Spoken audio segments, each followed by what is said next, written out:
आज मी तुम्हाला crispy chicken tacos बनवून दाखवणार आहे. त्याच्यासाठी लागणारं साहित्य, मी बोनलेस चिकन आणला 200 ग्राम. त्याचे मी घरीच काप केलेले अशी बारीक बारीक.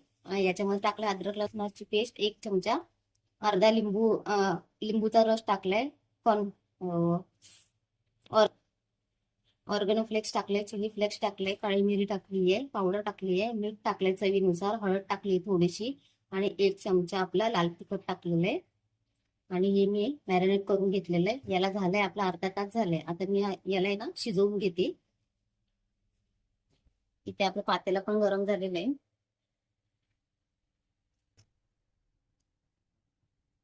थोडस तेल घालायचं आपल्याला, जास्त नाही टाकायचं.